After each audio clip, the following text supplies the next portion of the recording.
Welcome. Usually when we make videos, we're discussing educational topics. So I'd like to thank you viewers for taking the time to get the rest of the story regarding Marc Victor's misleading criticism about Armed Citizens Legal Defense Network's membership program. My name is Gila Hayes. I am the Chief Operating Officer for the network, and along with Network President Marty Hayes, we operate the network. Marty, why don't you start off with an introduction of the issues? Certainly, Gila. On April 11th of this year, attorney Marc J Victor, on behalf of his program Attorneys on Retainer, posted a 42-minute video full of half-truths and false information about the network. Our video today is a point-by-point response to his video. It is said that a lie unchallenged becomes the truth. And with this in mind, we post this response. What we are not going to do is to criticize his program. We believe prospective customers of any of these types of programs should do the research themselves and draw their own conclusion. Okay, Marty, what is the first area of contention? He starts his video by claiming I asked him to critique our program. I did no such thing, but instead I contacted him via email and said that if he intended to review the network, to simply call me so he could get the facts straight, as we have no written contract for him to review. Later, after several email contacts, he brought up me again asking for the review. I responded to him on email. Here is that exchange. From Victor. I'm confused. Didn't you ask me to critique your program? My response to him was, Mark, I do not recall asking you to review ACLDN, but instead, when I was asked for a copy of our policy, which we don't have, as you all know, I agreed to answer questions. I'm not opposed to seeing a critique of ACLDN, but did take exception to your saying, indeed, we would be willing to refrain from publishing a video critical of your program.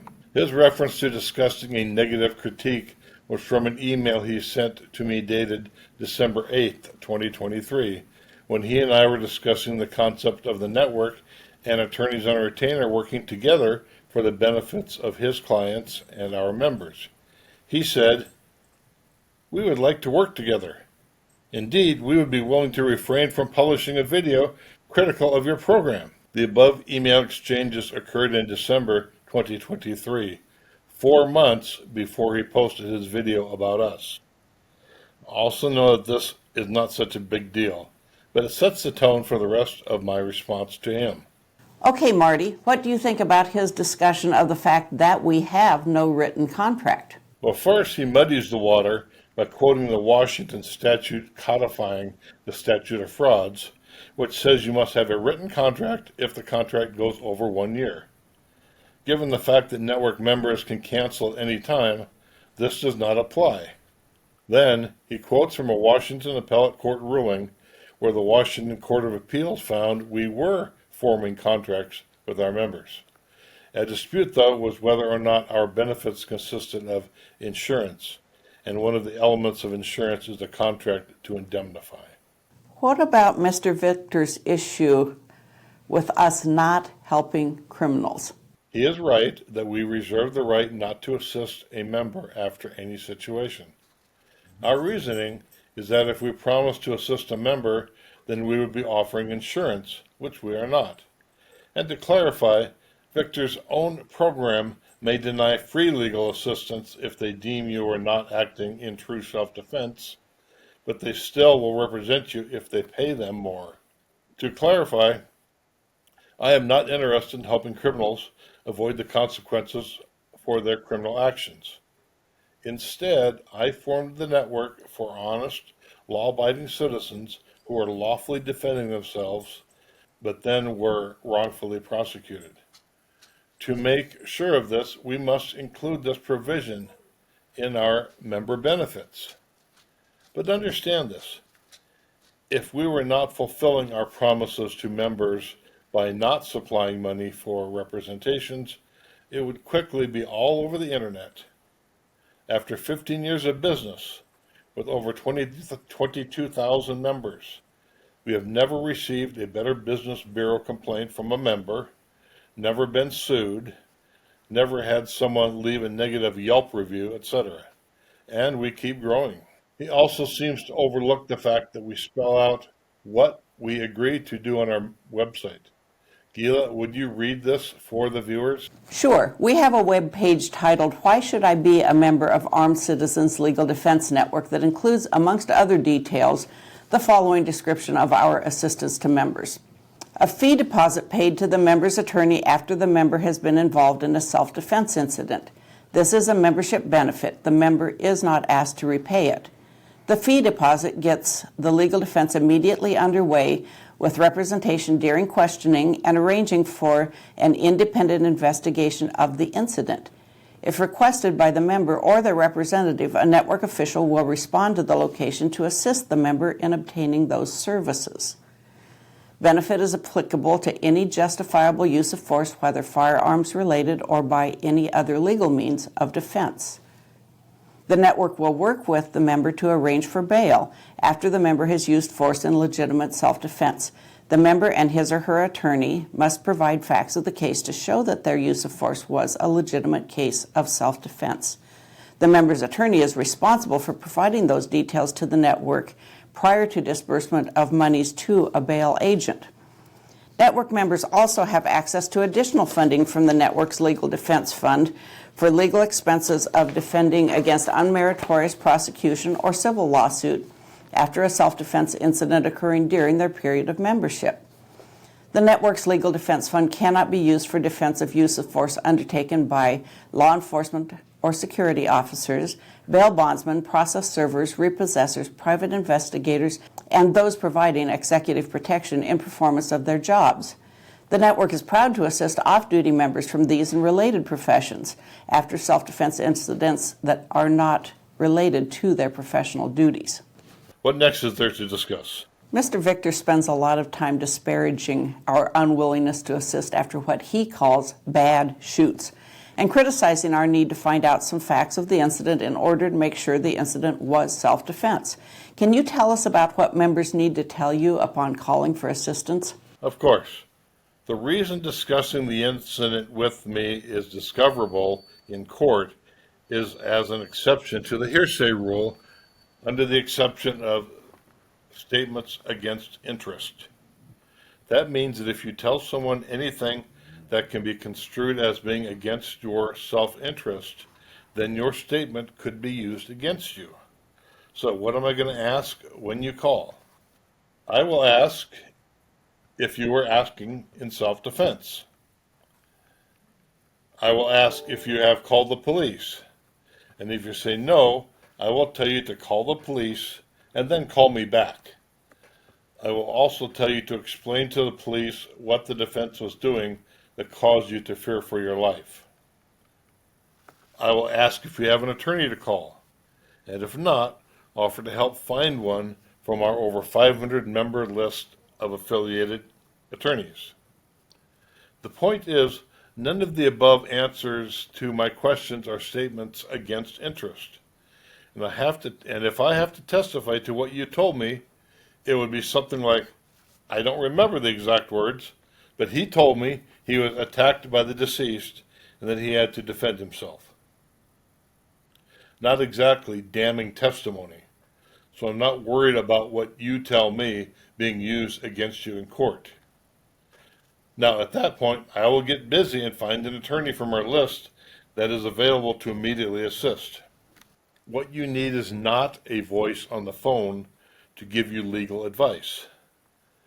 What you need is an attorney who is licensed to practice law in your jurisdiction, who can interact on your behalf with police, prosecutors, the news media, attend initial hearings with you, and help in other ways that can only be accomplished in person.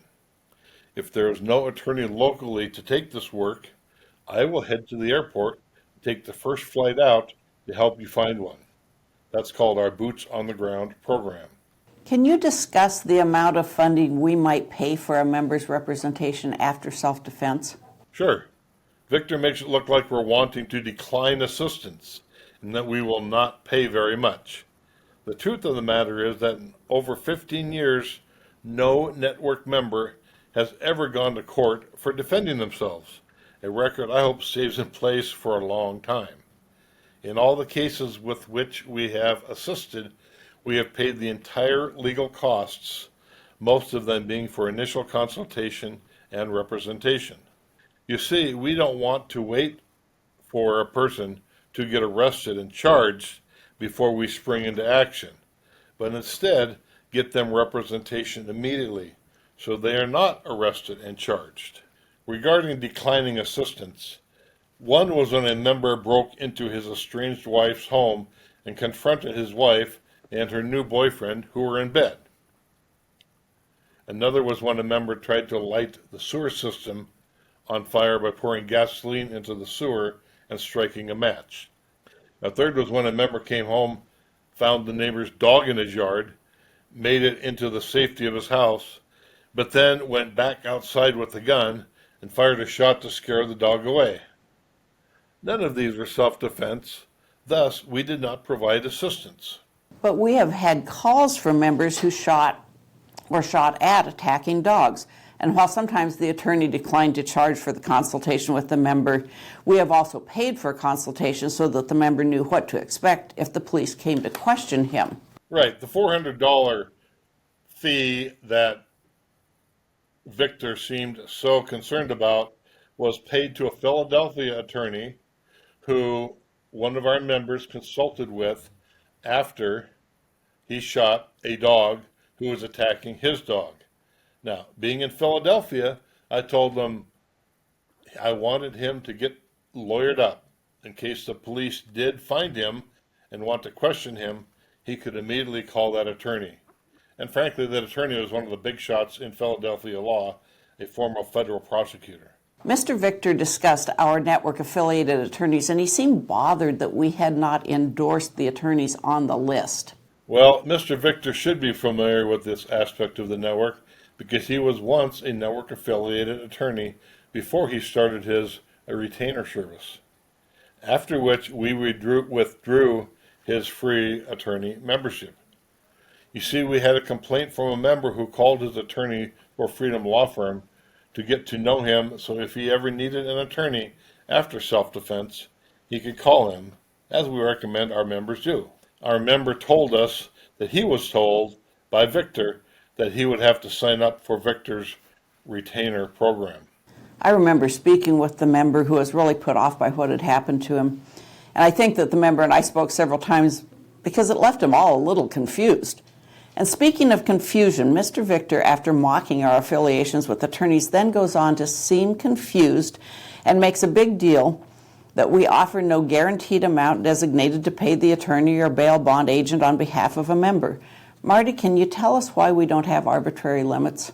I have yet to find an attorney who can predict ahead of time how much the cost would be. So why set a limit on the amount we might have to spend? I really don't understand his issue with this. Suffice it to say, for 15 years, we have paid the entirety of all the legal bills for the network members we helped. Of the 34 self-defense cases we paid attorneys to defend, maybe a quarter of them were flat fees the member's attorney quoted and we paid. Even flat fees vary from low to high because no two situations are the same, from empty hands to pepper spray to defensive display to fatality shootings. And locale affects the cost of a legal defense too. A related issue is perhaps best expressed by an affiliated attorney who we paid to defend a pepper spray back east. It was an interesting case, so I interviewed the attorney after the state finally dropped all of the charges. And one of the things that she said was that you encouraged her to hire and pay for a top expert to write a report and prepare to testify. And unsolicited, the attorney added, quote, "My charges were not questioned. My choice of experts and their charges were not second-guessed. The network simply paid." Now, getting back to today's topic, is there anything else you want to address? Yes. I want to go back for a minute when Victor is talking about bad shoots and us not defending people who are involved in bad shoots. A bad shoot is a criminal act. And while we, the network, will bend over backwards to assist our members if there is a legitimate claim of self-defense, we are not going to help a murderer or a criminal assaulter get off of a criminal charge. I have a law degree. I could become an attorney. I could become a defense attorney, and I could defend criminal suspects. But I am not willing to do that. It's my life. I choose to go on with my life the way I want to.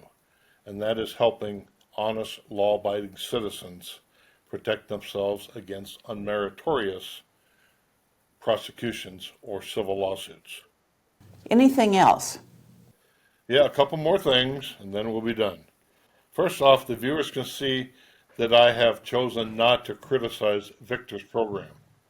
I feel people are smart enough to do their own research and come to their own conclusions.